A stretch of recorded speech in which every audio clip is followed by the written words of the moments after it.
주제를 소개를 좀 해주시죠. 오늘 뭐 하기로 했죠? 예, 오늘 헨리 키신저 준비하라고 네가 어제 그랬잖아요. 술김에 기억이 안 나갖고 나는 이게 지금 준비돼 있는 줄 지금 와서 보고 처음 알았네. 원래 내가 좋아하는 할아버지긴 한데 네, 평상시부터 늘 언제나 미국 정치에 살아있는 좀비다.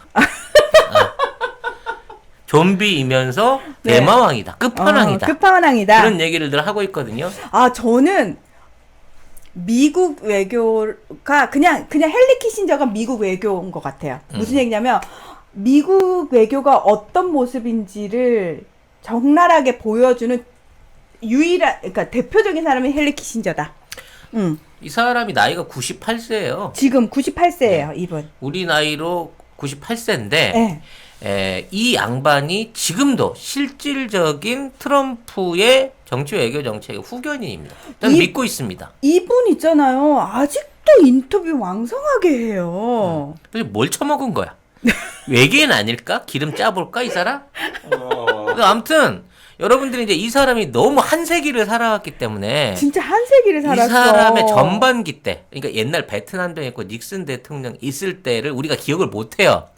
물론 이 중에 기억하시는 분도 있겠지만 대부분이 기억을 못해. 그리고 지금은 우리가 트럼프를 보면서 또라이라 그러잖아요. 근데 그 당시 닉슨과 지금의 트럼프가 똑같아요. 그 당시 그러니까 닉슨이 대통령일 때 키신저가 국무장관 겸 국가안보보좌관이었거든요. 요 둘이 국제사회의 또라이였어. 그러니까 트럼프 하던 짓은 50년 만에 이게 다시 리바이벌 하고 있는 거예요. 그리고 놀랍게도 그 파트너가 같은 사람이라는 거지. 그렇죠.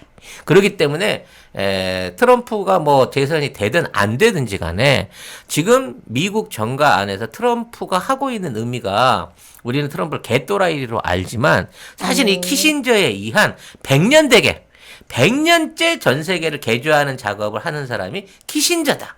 살아있는 좀비다. 이 사람을 알아야 혹시라도 앞으로 이어지게 될, 저는 확신합니다만 트럼프의 2기 글로벌 정치 경제를 파악할 수 있다는 거죠. 그렇습니다. 네. 그래서 트럼프 이전에 키신저가 있었다. 예. 지금도 트럼프는 키신저의 꼬붕이다. 라고 얘기를 하고 싶습니다. 미국 김기춘이라는데 맞아요? 아니야. 그거 아니에요? 아니야. 그렇진 않아. 그까진 아니에요. 훨씬 더 뛰어난 인물이야. 그렇지. 김기춘 따위하고 비교할 급은 아니야. 그럼 미국 김종인. 아니야. 그러니까 그냥 키신저는 여러분 미국 외교 그 자체예요. 죽지 않는 제갈량 같은 인물인 거야.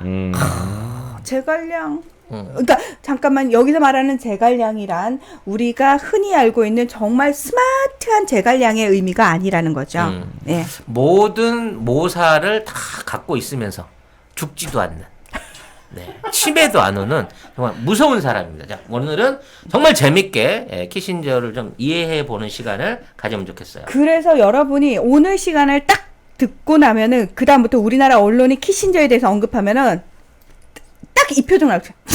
웃기고 있네. 키신저 공부 좀 하고 기사 쓰지? 이 말 절로 나오실 겁니다. 자, 헨리 알프레드 키신저 1923년 5월 27일생입니다.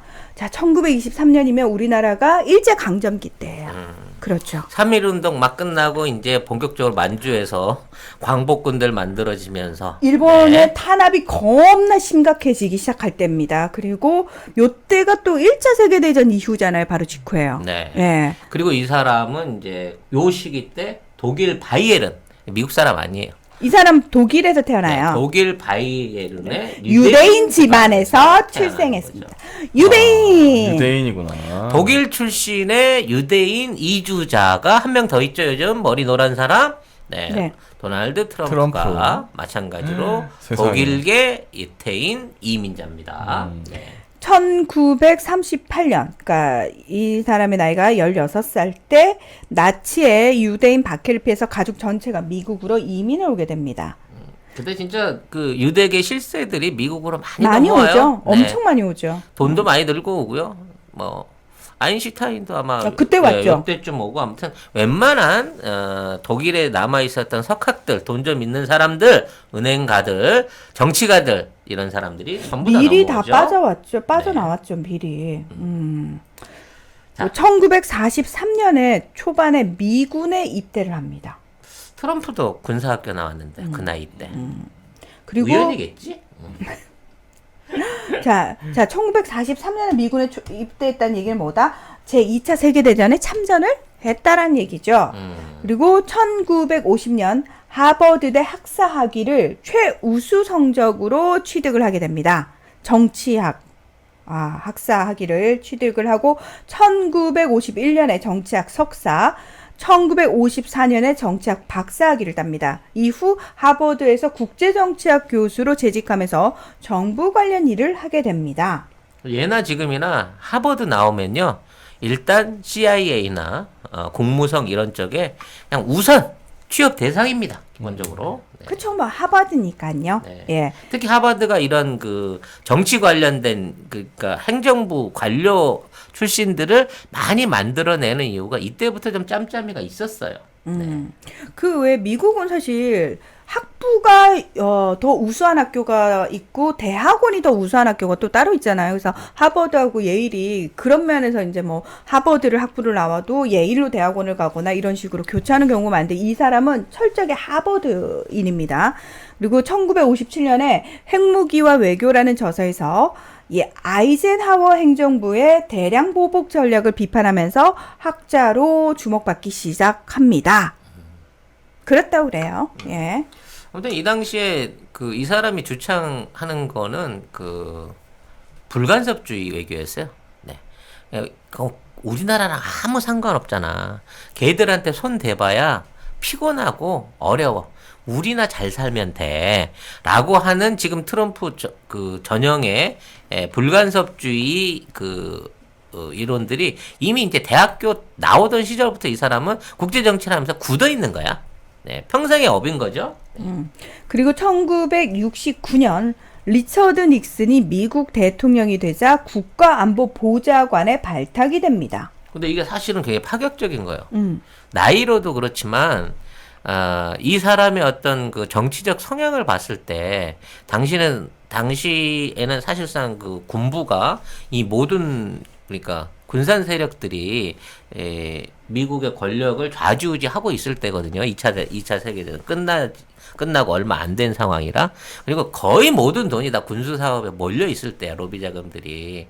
그 상황에서 민간 출신의 헨리 키신저가 리차드 닉슨한테 발탁해서 국가안보보좌관이라 큰 자리에 올렸다. 이거는 백 없으면 이거 설명이 안 되는 자리인 거예요. 근데 제가 아까 그랬잖아요. 교수로 있으면서 정보 관련 일을 했다고. 그러니까 정보 관련 일을 했어도 이 사람의 전략이 당시에 줄이었던 군산, 딥스테이트, 국방부, 이 군피아 이런 쪽 애들 정세하고 정반대였기 때문에 그 상황에서 정반대파로서 국가안보보좌관에 발탁될 수 있었다는 게 참 놀라웠던 거고, 발탁이 되자마자 바로 그 당시에 가장 미국에 있어서 골칫덩어리 중에 하나였다. 베트남 전쟁. 베트남 전쟁을 해결하기 위한 일종의 이게 완전 특사 내지는 솔리스트 혼자서 모든 걸 다 처리하는 뭐 이런 류의 외교 활동을 벌이기 시작하는 겁니다. 그러니까 요때 이제 사실 닉슨하고 키신저가 짝짝꿍을 해가지고 어떤 방식의 정책을 펼치냐면은 미국 국무부라든지 국방부라든지 외교부라든지 그 소위 말해서 공식 라인 있잖아요. 이 라인을 다 무시하고 그렇죠.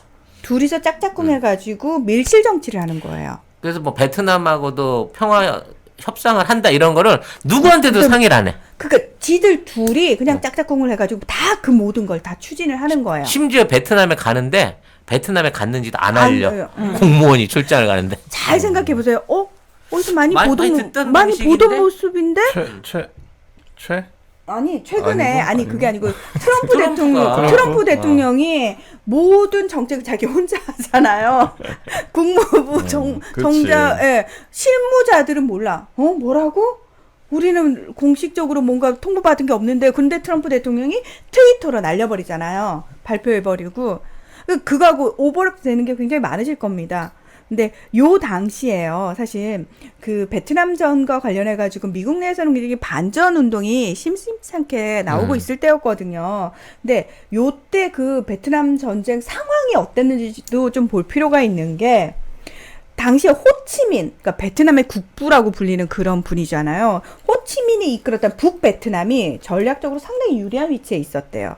그래서 조금만 더 가면 베트남 전체를 북베트남 먹을 수 있는데 이걸 굳이 평화협상이라는 이유로 뚝 자를 이유가 없는 거야.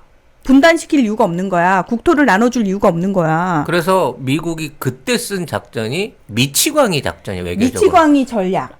뭐냐면 뭐지? 이게 지금 유럽에서 하는 방식과 똑같은 거죠. 우리 핵전쟁 할란다.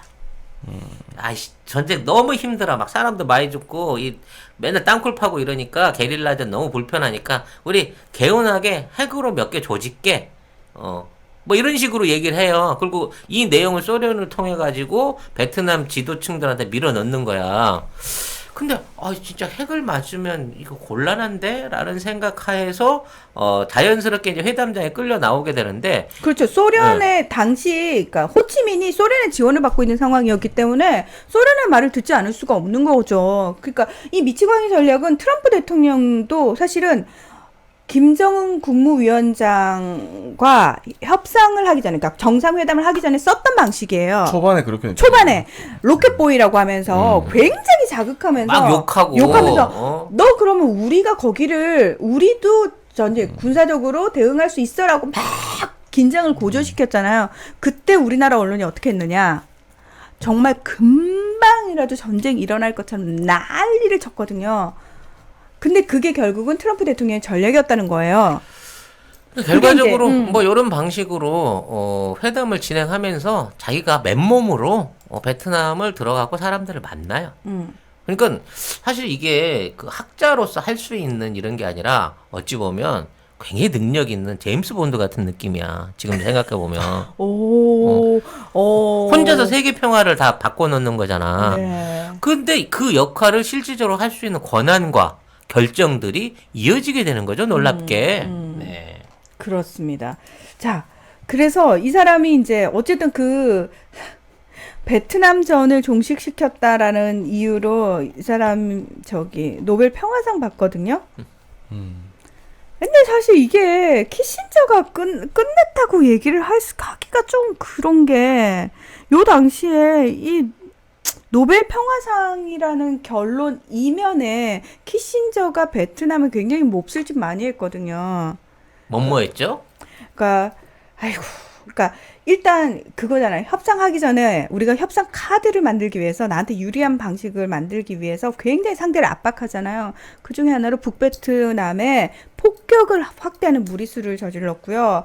그리고 이제 출구 전략을 만드는 과정에서 당연히 핵 협박했고요. 그러니까 못된 짓 좀 많이 듣던 얘기인데 아무튼 그래서 그 당시에 국제 언론이 전쟁광이라고 했어요. 닉슨거로. 네. 저 새끼는 개또라이라고 쟤 맡겨두면 세상에 종말 올지 모른다고 소리를 들을 만큼 전쟁광의 모습을 닉슨이 차지하고 있을 때 키신저는 야 그래도 내가 말겨주니까 이 선에서 우리가 합의가 되는 거야. 이쯤에서 우리 좋게 물러갈 테니까 끝내고 이걸로 정산 치자라고 하는 협박이 먹혀버린 거죠. 베트남 네. 전쟁. 자, 그 당시에요. 사실은 게다가 그 평화협상이 사실 이미 프랑스에서 진행 중이었거든요. 그런데 그러니까 평화협상의 어떤 진행 단계를 낚아챈 거지. 그러니까 미국이 왜냐하면 미국 입장에서 여기서 발도 빼고 싶을 뿐만 아니라 일단은 영향력 확대도 본인들이 할 필요가 있었거든요. 그래서 그거 가져오는 거지. 쏙 빼서 가져오는 거죠. 그러니까 그러기 위해서 뭘 해야 된다? 평화협상 수순으로 가는 거를 흐트러놔야 되잖아요. 그래서 사실은 확전을 시킨 다음에 확전됐네?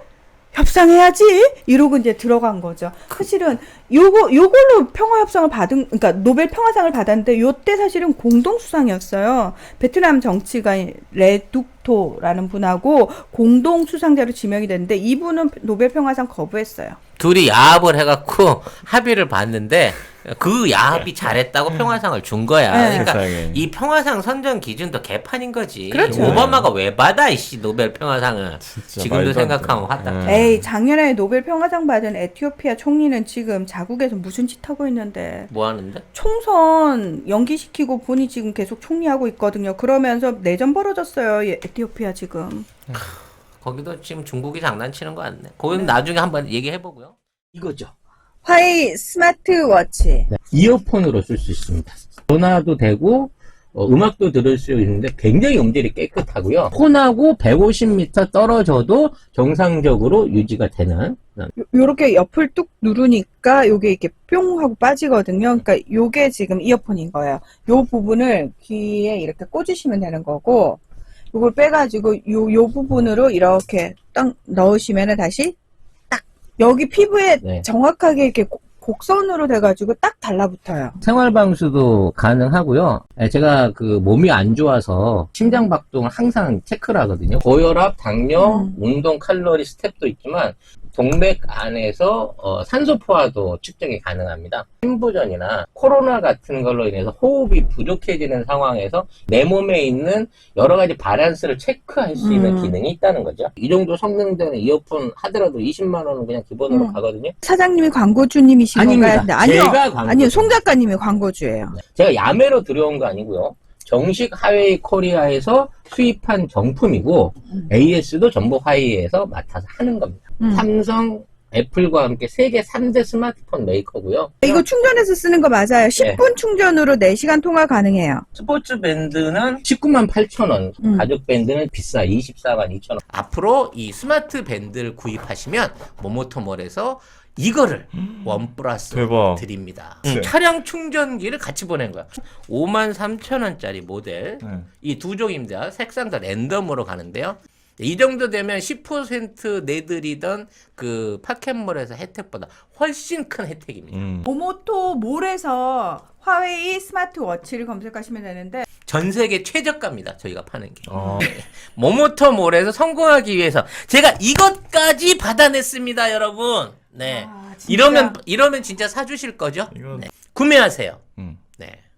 구매해 주시고 인증샷 올리면 송 작가의 선물.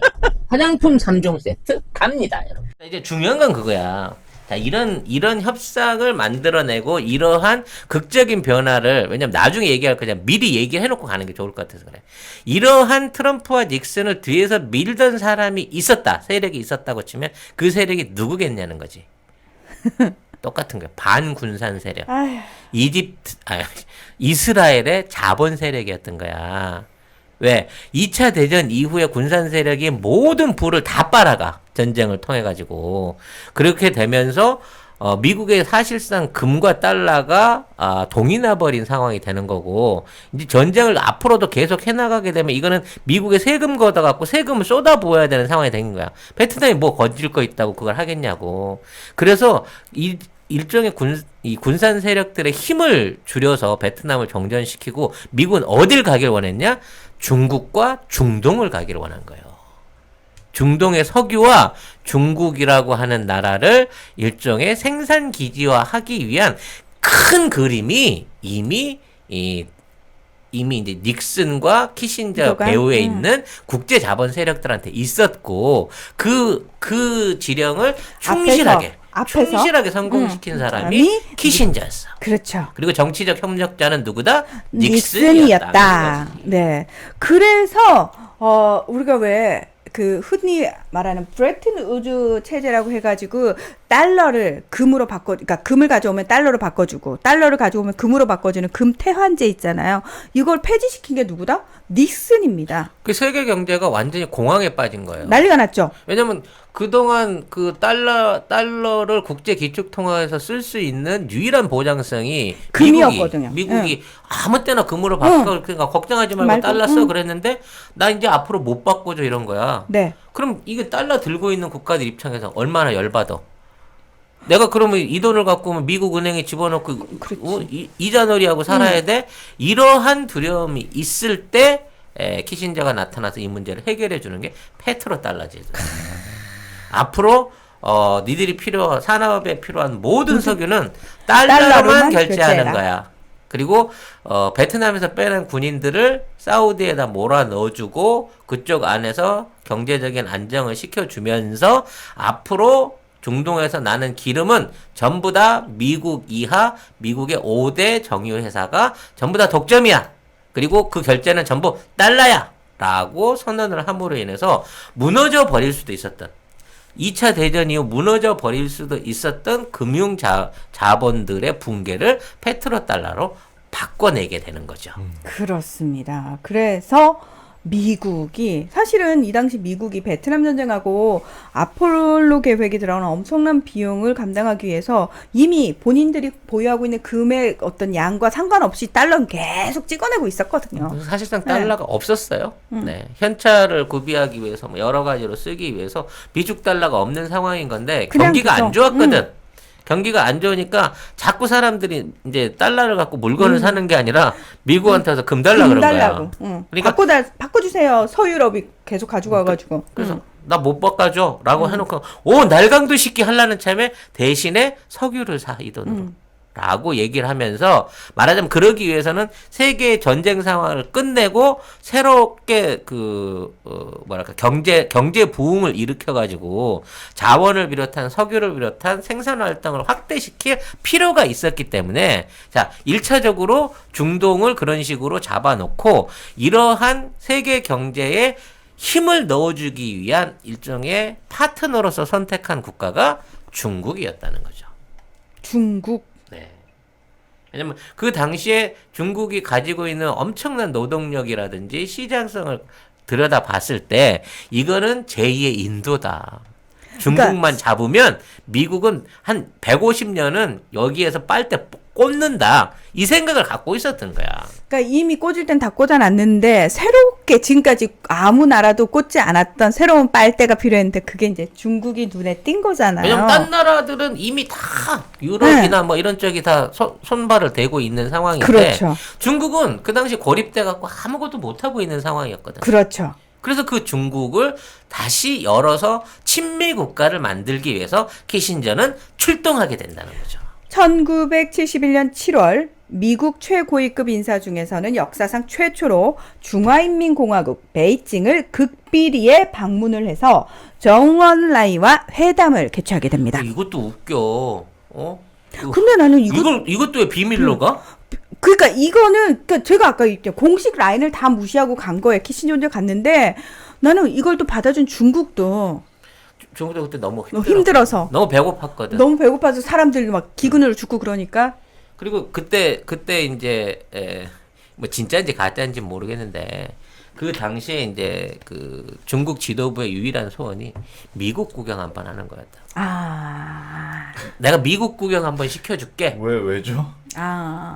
너무 중국은 살아봤잖아. 힘들어서? 너무 힘들잖아. 맨날 가봐야 농민들밖에 없고 어디 재래된 구경거리도 없고 건물도 없고 도시도 없는 상황에서 미국은 뭐 겁나 잘 나가고 막 달나라에 뭐 사람을 보냈니 어쨌든 막 이러고 있으니까 이런 미국을 한번 가보는 게 걔네들한테는 사실상의 소원이었는데 갑자기 미국의 2인자가 와가지고 내가 은밀하게 니네들 미국도 보내주고 앞으로 니네들 평생 먹고 살 거리를 내가 제공해 줄 거야. 내 말 믿지? 라고 하면서 고위층들을 꼬신 거예요. 그 실제 나중에 등소평이 이제 미국 갔다 와서 완전히 그냥 뿅 가잖아요. 뿅 가갖고 그냥 뿅 가잖아요. 친미주의자가 돼버린 거 아니야. 우린 미국처럼 가야 돼. 그렇지. 앞으로 100년 동안은 미국하고 친하게 지내야 돼. 막 이런 거를 막 하게끔 세뇌를 시켜버리는 거지. 흑묘든 백묘든 그냥 쥐만 잘 잡으면 된다고 그런 얘기하고 등소평이 자 요때 이제 사실은 소련하고 중국도 관계가 별로 안 좋을 때였거든요. 그래서 미국 입장에서는 중국을 친미 국가로 만들어 놓으면은 소련도요 견제가 되는 상황이잖아요. 그런 이득도 챙길 겸, 야, 진짜 약삭 빠르다. 그래서 계산을 너무 잘한 거야. 너무 잘한 거지. 키신저가 캐치하지 못한 거는 원래 얘네들하고 무역 관계를 맺어도 중국 자본이나 기술 없이는 말 그대로 밀짚 모자, 바나나 모자라고 그 당시 그랬다는데 바나나 모자 말고는 중국제가 미국에 들어올 일은 없을 거다. 라고 생각했던 거죠. 그냥 미국 제품을 얘들이 계속 사서 쓰게 될 거다라고 생각을 했는데 와, 이게 공장을 지어주고 일을 시켜보니까 너무 일을 잘하네. 그래서 나중에, 생각보다. 나중에 20년 만에 미국 경제를 잡아먹은 거 아니야. 그렇죠. 어? 키워가지고 빨대만 꽂으려고 했는데. 그래가지고 얘들이 지금 이제 트럼프가 미국 어우 씨 이제 더 이상 중국 키워주면 안 되겠네. 예. 자, 요런 과정을 진행을 합니다. 그래서 요걸 알고 있기 때문에 사실 내부적으로 엄청나게 많은 정치적 저항을 받아요. 특히 중국하고의 수교는 생각만큼 잘 안 됩니다. 그러니까 그게 왜냐면은 그 당시까지만 해도 전 세계가 양분돼 있던 냉전 체제잖아요. 냉전 체제에서 이데올로기가 상당히 그래도 명분상 굉장히 중요할 때란 말이에요.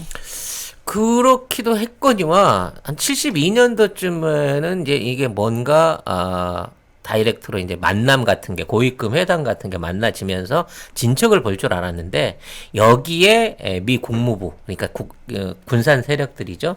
여기서 이제 쓰리 쿠션으로 확 방해가 들어간 게 일본을 쑤셔가지고 갑자기 일본이 중국하고 먼저 수교를 열고 말하자면 트럼프가 빨대를 꽂으려고 했던 데다가 일본 애들이 빨대를 꽂으러 들어오는.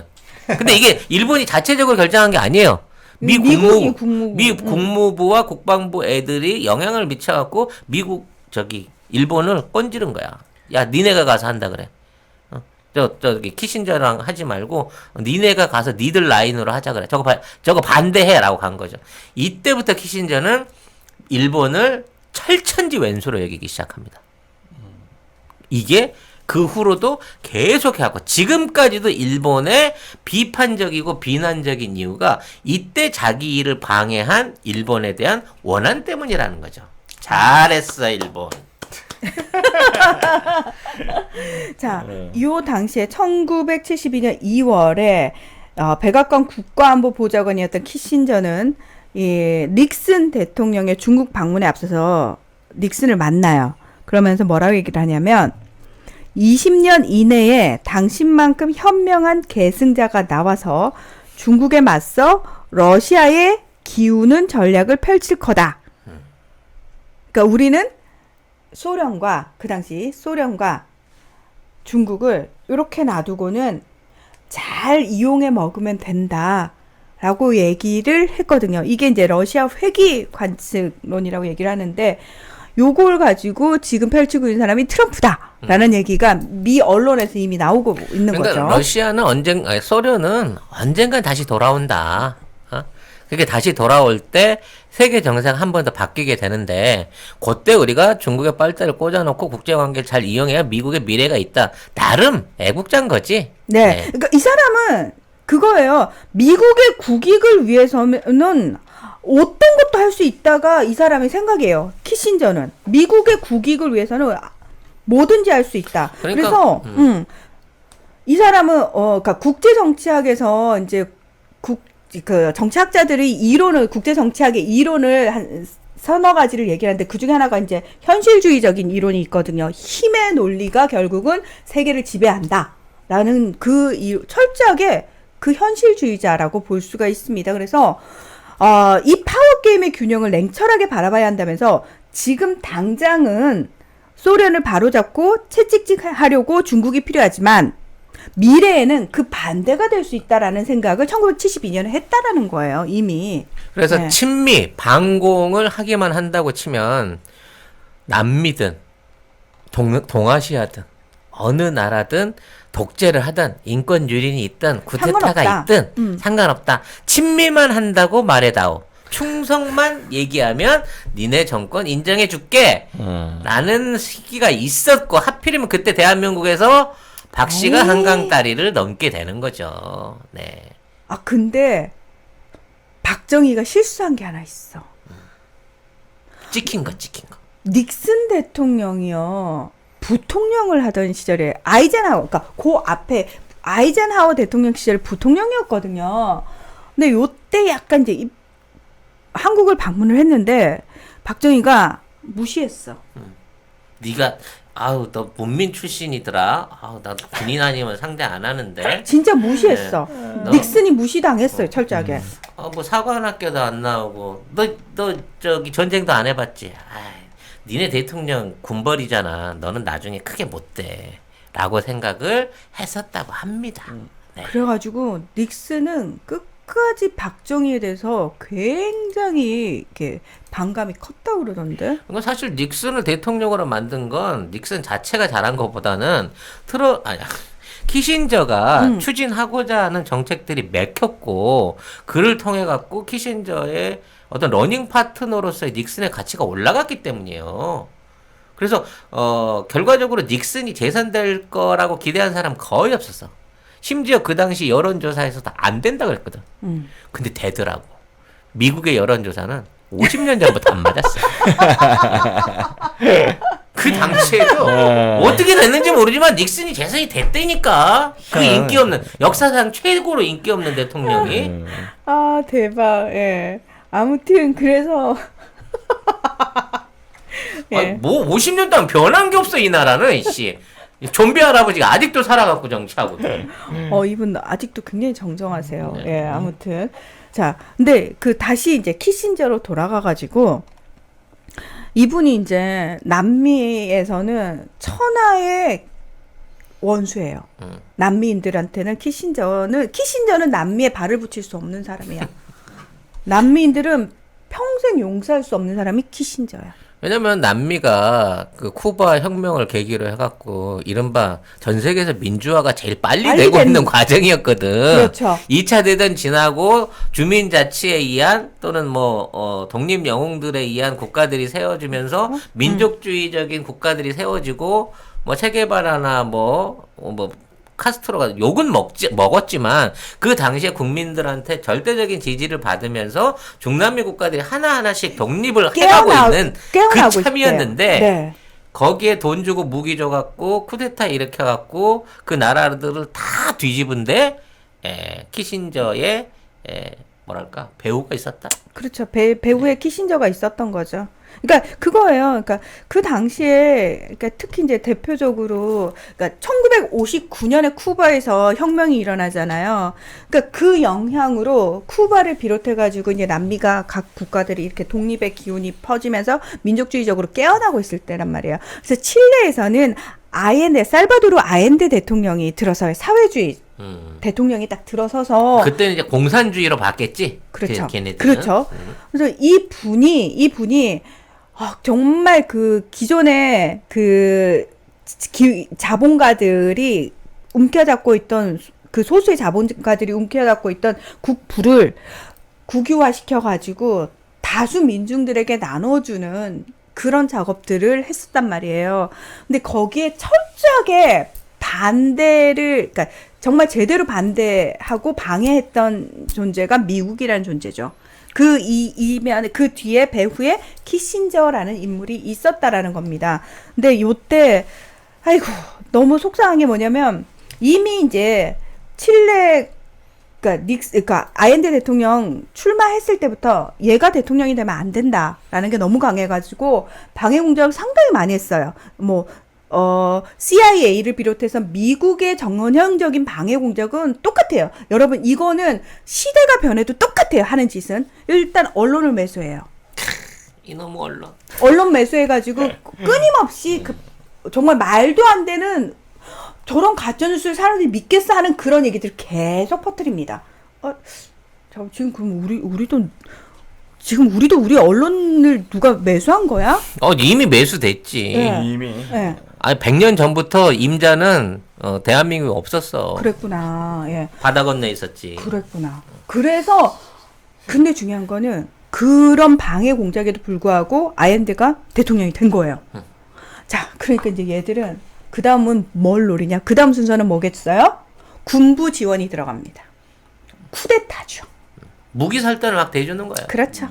요거를 잘해갖고 사실은 키신저가 군산하고도 절절한 균형을 맞춰요. 이게 뭔 얘기냐면 군산 세력의 힘을 이제 제압하기 위해서 이 자본 세력하고 손을 잡은 키신저이긴 하지만 무기는 또 잘 팔아줘. 트럼프가 역대급 무기 세일즈맨이잖아. 세일즈맨이잖아요. 하나도 변한 게 없어 하는 짓을 보면. 똑같아요. 근데 그리고 와 진짜 미국이 하는 짓이 정말 똑같은 게 뭐냐면 그 나라 경제를 고사시키기 시작해요. 그러니까 당시 난민은 그러니까 보세요. 1500년대 유럽인들이 침략해서 들어왔잖아요. 그러면 기본적으로 300~400년간 유럽의 식민지였단 말이에요. 그러니까 그 수탈당했죠? 다 털어주는 거야. 예. 산업시설이 없어. 예. 산업시설 없고 다 수탈당했죠? 자, 그 다음 그 유럽하고 바톤 터치하고 들어온 게 누구예요? 미국이잖아요. 그러면 얘들은 그 남미를 자신들의 뒷마당처럼 그냥 1차적인 원재료만 생산하는 국가로 만들어낸 거예요. 그러니까 칠레는 대표적으로 너네는 구리만 생산해. 자, 쿠바는 뭐? 너네는 설탕만 해. 공산품 아유 걱정하지 마. 우리나라에서 아주 싸게 공급해 줄게. 자, 아옌데가 대통령이 됐어요.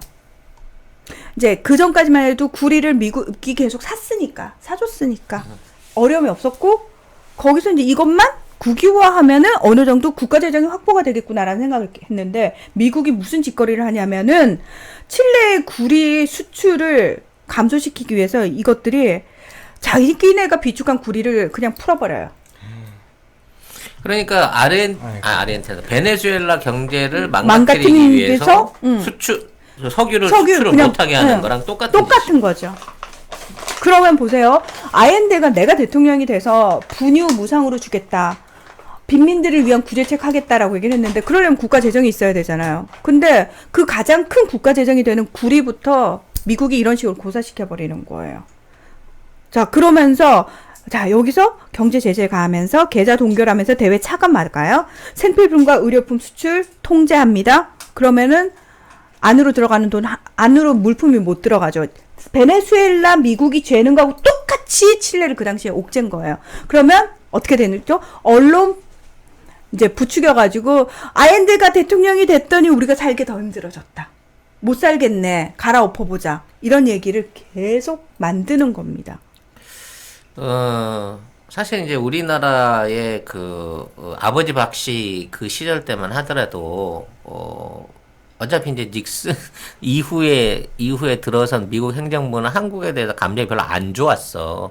키신저의 영향력이 있는 한도 안에서는 특히나 이제 남북 관계 관련한 부분 안에서 한국에 대한 지원이 많이 떨어졌죠. 그리고 주한미군 철수 나오고 막 그걸로 압박으로 걸고 막 이렇게 나오다 보니까 핵 개발 시작되고 이런 과정 중에 뭐 우연치 않게도 묘하게도 이제 부하에 의해서 친위 쿠데타가 일어나게 되고 그 다음에 들어온 세력들이 철저하게 미국에 충성할 것을 맹세하면서 그 군부를 이어나가게 만드는 그런 비슷한 사건이 있었어요. 그런 와중에 대한민국이 겪었던 오일 쇼크라든지 여러 가지 경제적 문제들에 있어서 과연 미국의 개입이 없었느냐.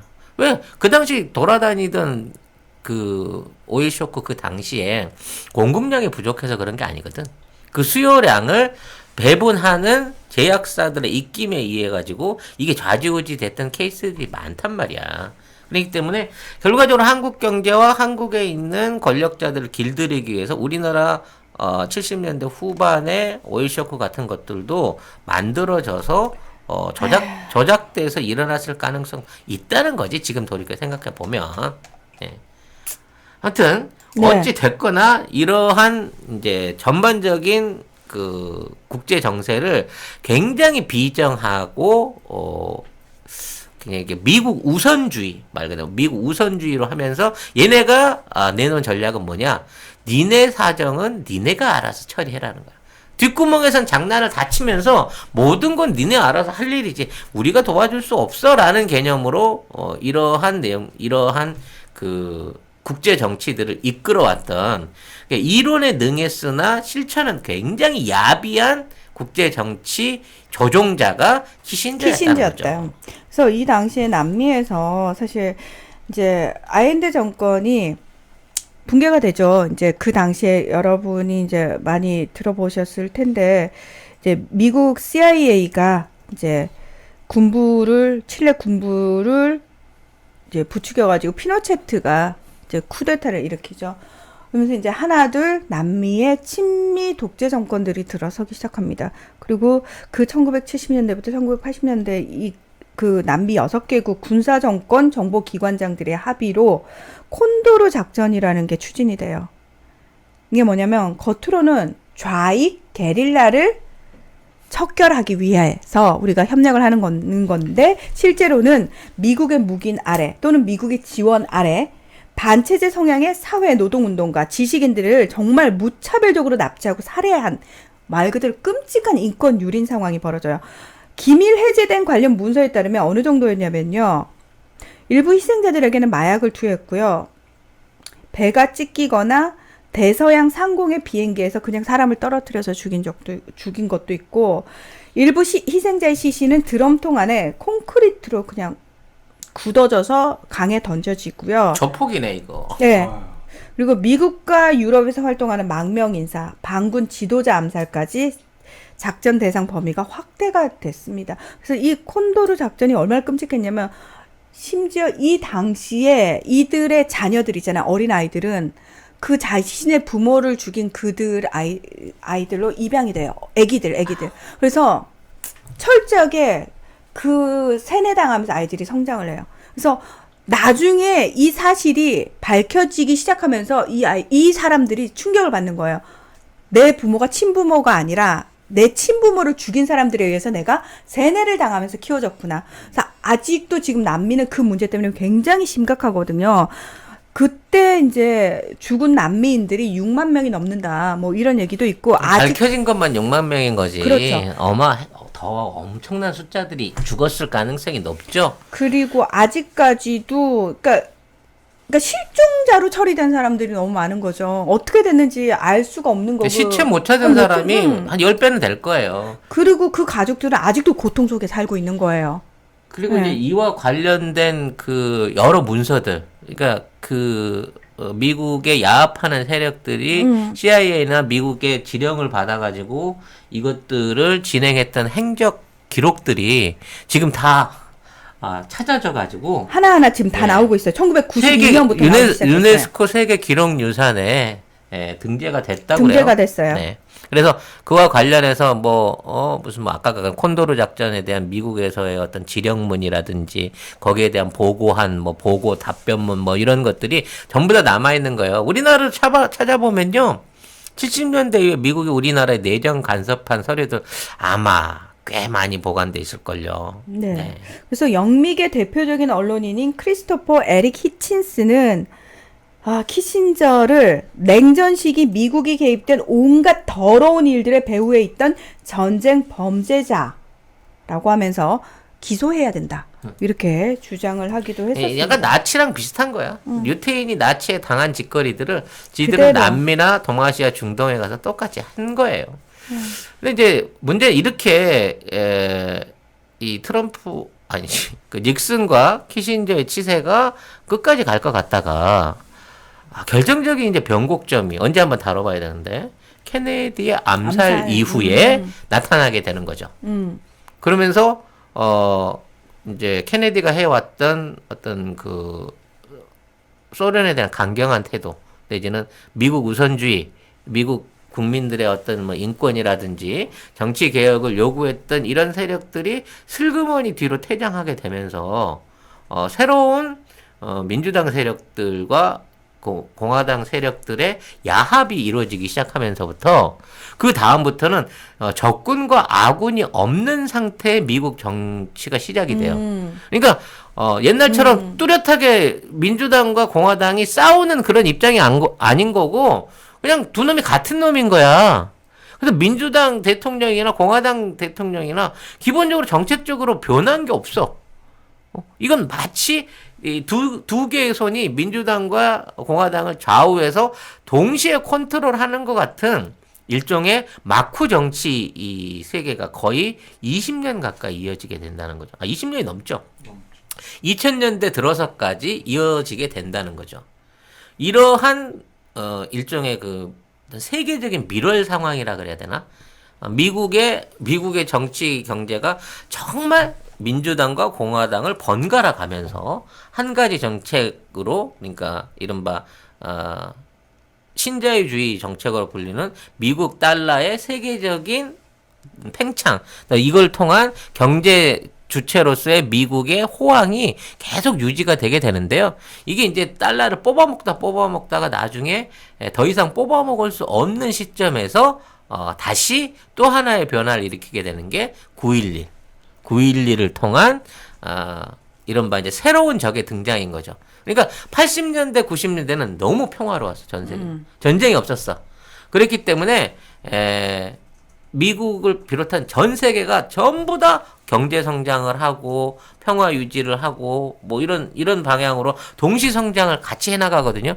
그 중에 제일 많이 성장한 국가들이 동아시아 국가들이고 그 중에 중국과 한국이 껴있는 겁니다. 근데 요거는 미국이 어느 정도 정책적으로 이거를 조정한 바가 있고 쉽게 말해서 우리는 열심히 머리 뽑아서 가발 만들고 나이키 만들어서 수출해가지고 걔네들 위한테 2만 원에 사다가 20만 원에 팔아먹으면서 돈 많이 벌고 부자로 살 수 있게끔 그 밑에 역할들을 해줘가면서 우리도 나름 경제성장을 해가요.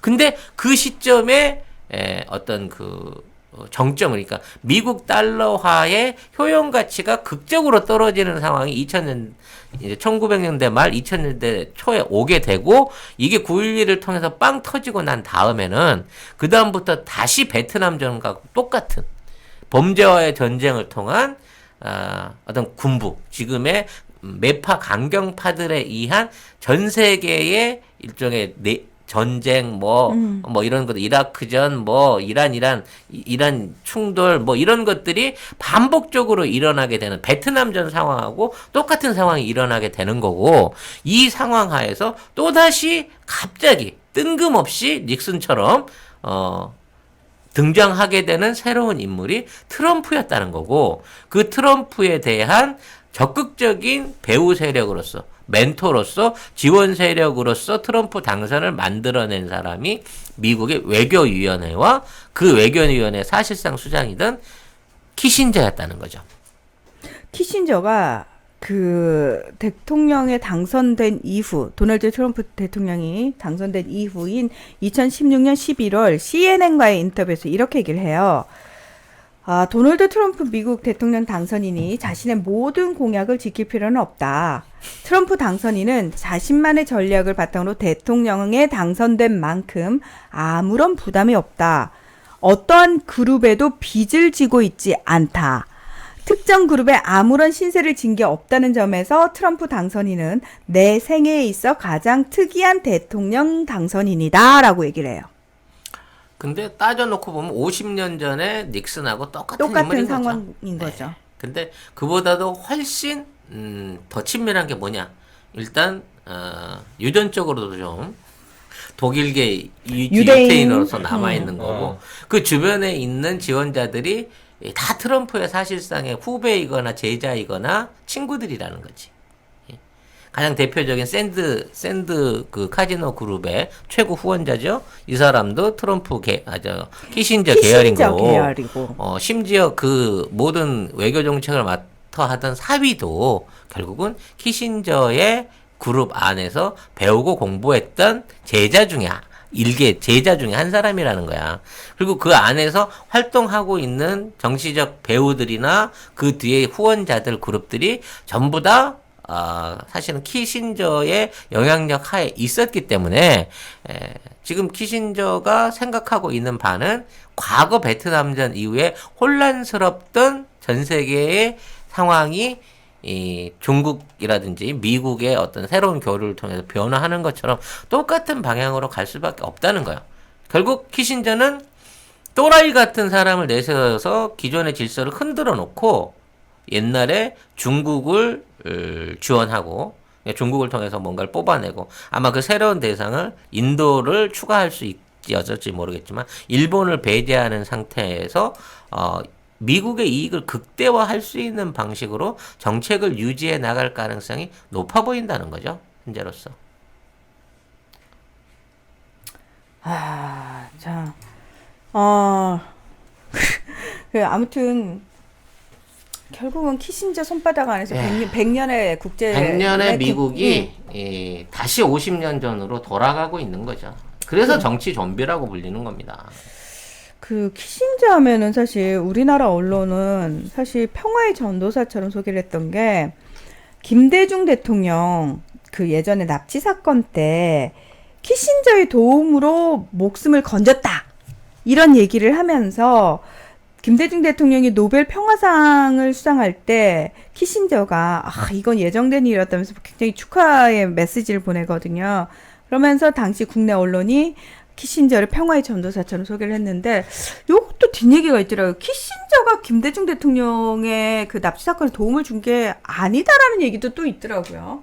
예. 뭐 정확한 내용은 알 수 없어요. 근데 분명히 이제 그 현해탄에서 수장되기 직전에 미국이 정찰기가 와서 그걸 확인을 했고 그래서 급하게 돌렸다는데 그것도 좀 너무 극적이지 않아요? 정찰기를 봤다 그래갖고 수장하려고 하던 애들이 갑자기 태도를 바꾸는 것도 이상하잖아. 그거 기밀문서 해제된 거 제가 본 바로는 그 당시 CIA 한국 과장이 미국의 CIA 한국 과장이 이걸 사전에 알았고 그래서 단호하게 박정희를 찾아가서 이제 한국에 있는 자신의 어떤 그 대사관 그 참사관한테 가서 정치 참사관한테 박정희를 무조건 만나라. 가서 단호하게 얘기해라. 김대중을 제거하는 것은 미국이 원하지 않는다라는 걸 정확하게 전달을 해라.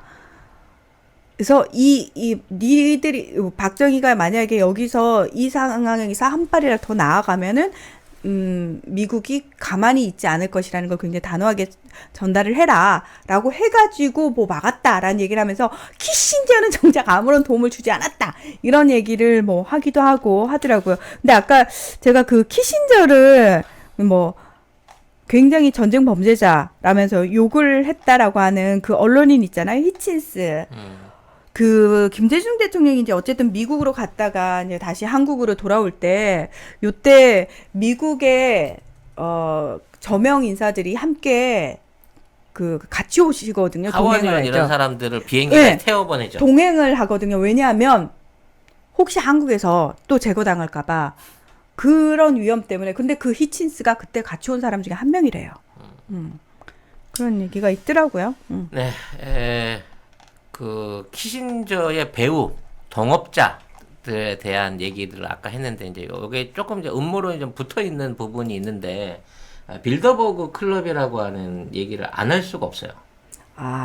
네. 빌더버그 클럽 얘기를 여기까지 하시려고요? 여기까지 하고 끝내야죠. 왜냐면 전 세계의 자본주를 휘두르고 있는 그 로스차일드는 많이 들어보셨을 건데 로스차일드의 계파라고 하면서 로스차일드 못지않게 힘을 발휘하고 있는 그룹이 빌더버그 그룹입니다. 빌더버그 무리들이죠. 이 빌더버그는 사실상 미국 초창기 때 미국의 산업을 일으켰을 당시에 유럽에서 투자한 자본들의 원류고 현재 미국의 상업은행들의 사실적인 그 전주입니다.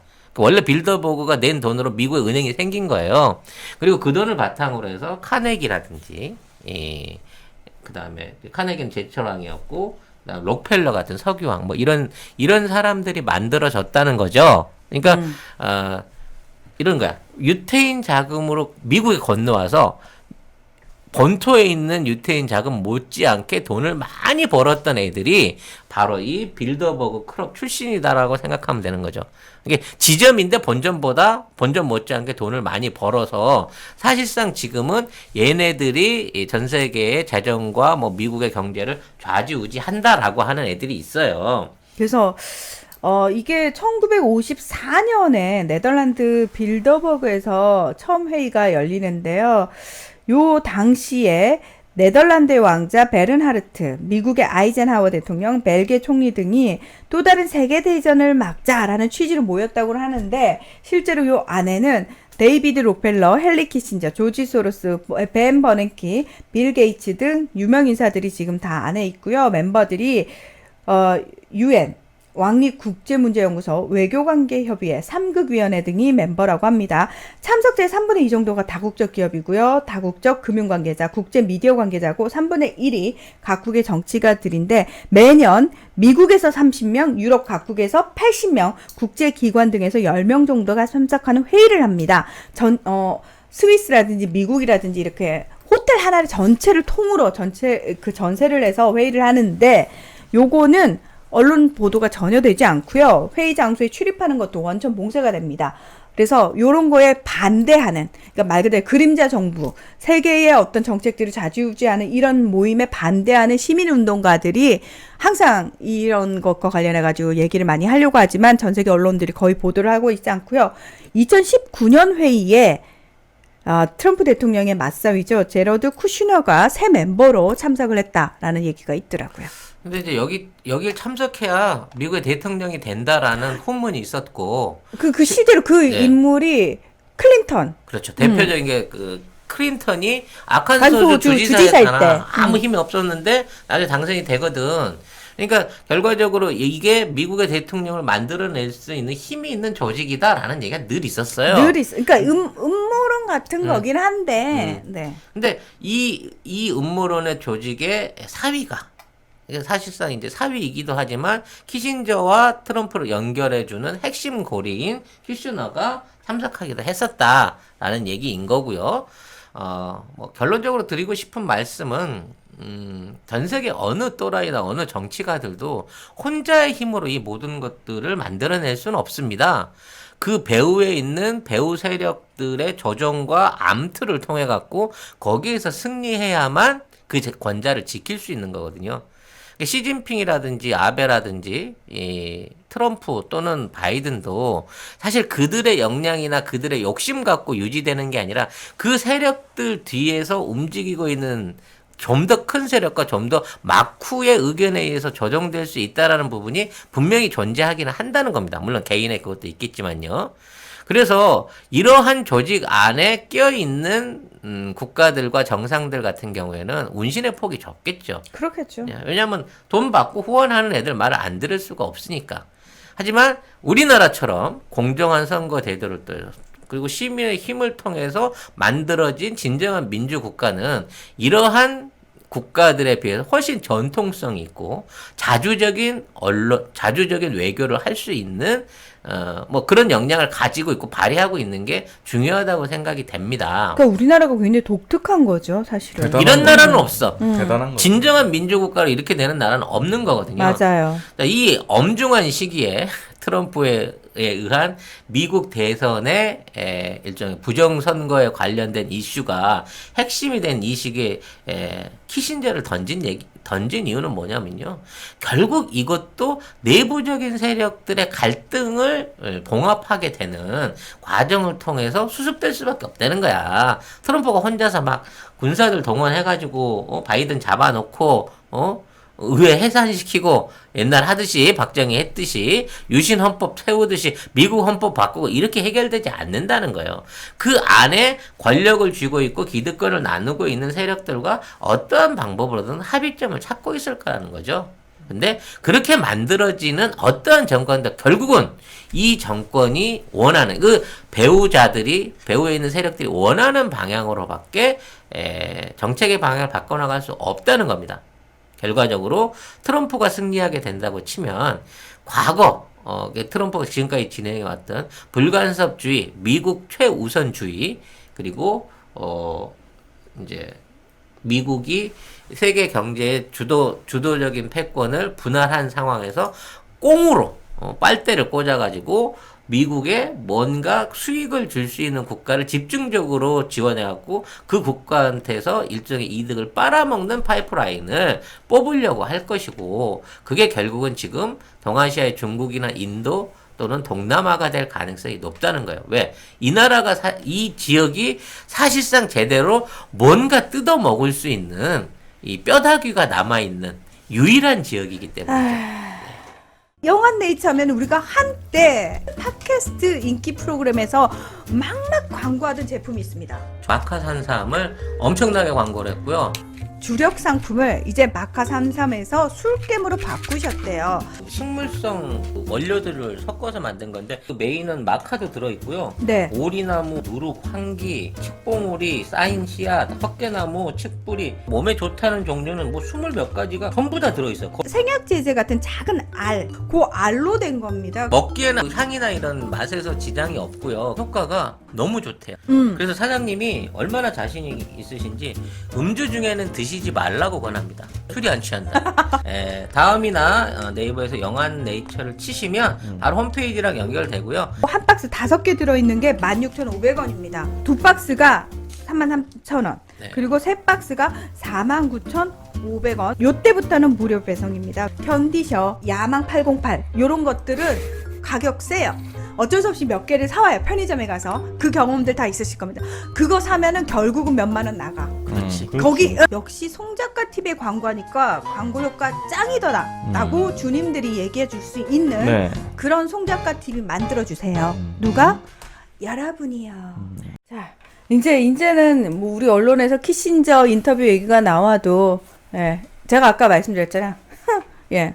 요 표정 여러분도 나오실 것 같죠? 예. 처음에 트럼프가 당선되고 나서 키신저가 그와 관련된 그 인터뷰를 할 때 대부분의 사람들은 저 할아버지가 왜 아직도 안 죽고 살아가지고 이 상황에서 앞으로 미국의 외교 정책이나 트럼프 외교 정책을 얘기할 수 있을까? 뭐지? 라고 생각할 수 있지만 실질적인 멘토로서 그리고 영향력을 쥐고 있는 권한자로서의 키신저의 위상은 아직도 그대로 유지되고 있다는 겁니다. 네. 그래서 그렇습니다. 키신저는 뭐든지 할 수 있는 놈이다. 네. 그래서 트럼프도 뭐든지 할 수 있는 놈이라고 저는 생각해요. 미치광이 전략 아까 말씀드렸죠? 네. 예, 그렇습니다. 예. 트럼프가 미치기 전에 지금 있는 사태가 원만하게 잘 해결되길 바라고 있습니다만 민주당 측도 어디까지 선전매를 해야 되는지 모르고 있는 상황이 아닌가라는 생각도 듭니다.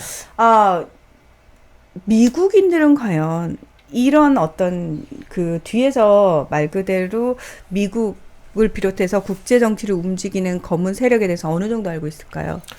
일반 전혀 모를 것 같아요. 그러니까요. 지금 미국의 20, 30대 젊은이들은 키신저란 이름 자체를 그냥 옛날 사람, 위인전에 나온 아직 안 죽은 사람 이 정도로밖에 생각을 안 하고 있을 것 같아요. 그리고 젊은 진보적인 정치인들은 제가 봤을 때는 굉장히 내가 바꿀 수 있어 정치라고 생각을 하고 있을 것 같아요. 무슨 얘기냐면 이 거대한 음모를 어떻게 이걸로부터 우리가 벗어날 수 있을지에 대한 고민을 한다기보다는 지금 당장 눈앞에 보인 걸 하나의 문제라고 보고 굉장히 그냥 수박 겉핥기식으로 접근하고 있을 가능성이 크다라는 거. 그래서 여기서 우리가 얻어야 되는 교훈은 뭐냐면 아까 댓글창에서도 어떤 분이 쓰셨는데 깨시민 반드시 깨어 있어야 된다라고 말씀하셨는데 이렇게 뭔가 대단하고 큰 조직이 아니더라도 우리나라 내부에도 정치인들 뒤에 사실 있잖아요, 세력들. 그럼요. 그들을 움직이는 세력들이 여러분 수도 없이 들으셨고 많다라는 거 아시잖아요. 그러면 과연 누가 그 세력들에 의해서 움직이는 꼭두각시인지를 정확하게 판단해내는 능력을 우리 스스로 갖추지 않으면 안 된다라는 거예요. 우리가 미국 보면서 아유 저 엉망진창이고 저 결국은 저 뒤에 검은 세력들 결국은 돈이 움직이고 아유 더러워 하고 손가락질할 게 아니고 우리 정치 역시 사실은 크게 다르지 않겠구나. 그러면 과연 내가 지금 추앙하고 있는 정치인들 중에서 누가 수박이고 누가 꼭두각시일지를 냉철하게 찾아내셔야 된다라는 겁니다. 뭐 그 음모라고 하지 않더라도 김지춘 사단이 있고요. 우병우 사단이라는 법조계 안에 사단들이 아직까지도 영향력을 발휘하고 있는 거. 삼성 장학생이 틀린 말이 아니란 말이에요. 그렇죠. 기본적으로 이 안에 묶어져 있는 세력들은 자기네 그룹들의 이득을 위한 거지 국민 전체를 위한 정치나 정책을 절대 펼치지 않아요. 네. 그렇기 때문에 그런 세력들을 권력의 중심에 가까이 갈 수 있도록 차단할 수 있는 유일한 방법이 선거입니다. 민주주의 제도 하에서의 선거. 하지만 그 선거를 잘하기 위해서는 그 후보자에 대한 검증이 철저하게 이루어져야 된다는 거예요. 그래서 이 검증을 잘할 수 있으려면 언론이 깨어 있어야 되는데 우리나라 언론은 짐바브웨이 수준이다. 있다라는 얘기를 아니 마무리를 짐바브웨에서 하고 싶어요. 기분 나빠할 수도 그러니까. 있어. 그냥- 우린 자유 언론이야 이런 거 할 수도 있어. 야 우리가 니들보다는 진실해 이렇게 어. 얘기한다면 할 말이 없죠. 네. 우린 저거 뒤에서 돈을 그렇게 안 받아 처먹어. 뭐 이런 얘기 할 수도 있어요. 근데 어떤 분들은 국제정치 알면 알수록 사실 좀 무섭고 겁나고 좀 두렵고 차라리 몰랐으면 하는 내용일 수도 있고 우리가 마치 노무현 대통령의 죽음을 처음 접했을 때 그리고 그 이면에 무슨 짓거리들이 펼쳐지고 있었는지를 알게 됐을 때 그 막막함과 절망감, 두려움 여러분 그때를 떠올려 보세요. 그때는 어떡하지? 그때는 아무도 없었어. 정말 어떡하지? 다 선절했어요. 어. 다 선절. 우리 대통령이 저렇게 가버리실 정도면 우리가 뭘 할 수 있지라는 우리 막막감 느꼈는데 결국은 거기서 우리 스스로 깨시민이 돼서 지금 이만큼을 만들어 놨잖아요. 이제 지금도 요직에서 내가 대통령도 절벽에서 떨어뜨린 사람이야. 이따위 얘기를 하고 있는 놈들을 단죄해야죠. 근데 여러분 지금 깨어났잖아요. 많은 분들이 깨어나셨고 지금도 깨어나고 있잖아요. 절망감이 들거나 두려움이 들거나 차라리 몰랐으면 싶은 생각이 가끔씩 올라오실 때마다 옆에 나만 이러고 있는 게 아니고 그래도 끝까지 함께 할 사람들이 있다라는 거를 꼭 기억하셨으면 좋겠고 저희가 항상 그 옆을 차지하고 싶습니다. 네. 저희와 함께 소통해 주시고 우리 방송에 대한 꾸준한 애정 보여주시기 부탁드리겠습니다. 저희는 끝까지 포기를 안 할 거거든요. 그러니까 여러분 잠깐 두려움이 들 때는 저 약간 무섭기는 해요. 라고 그냥 말씀하셔도 괜찮아요. 왜냐하면 우리 모두가 느낄 수 있는 감정이고 우리도 다 비슷한 사람이니까. 하지만 그럼에도 불구하고 함께하고 있는 사람들이 있다라는 거. 그것 자체가 또 확인하면은 또 약간 든든해지는 맛이 있거든요. 그러면서 그 감정을 사실은 계속 겪으면서 우리가 강해지는 거거든요. 그러니까 난 강해져서 다시는 흔들리지 않을 거야가 아니고 사람은 계속 흔들리는 과정 속에서 뿌리가 단단해지는 거거든요. 그럼요. 그래서 흔들리는 여러분을 부끄러워하거나 속상해하지 마세요. 그건 너무 당연한 현상이고 자연스러운 현상입니다. 그렇게 흔들릴 때마다 나 흔들려요. 저 조금 무서워요. 라고 말씀하시면 되고요. 그러면 같이 손 잡아서 조금 더 단단하게 여러분의 뿌리를 만들어 드릴 사람들이 있다라는 것도 믿으시면 되는 겁니다. 예. 주말을 잘 쉬어서 그런지 오늘 연방은 너무 빡세게 알차게 오래 하지 않았나 싶은 생각이 들고요.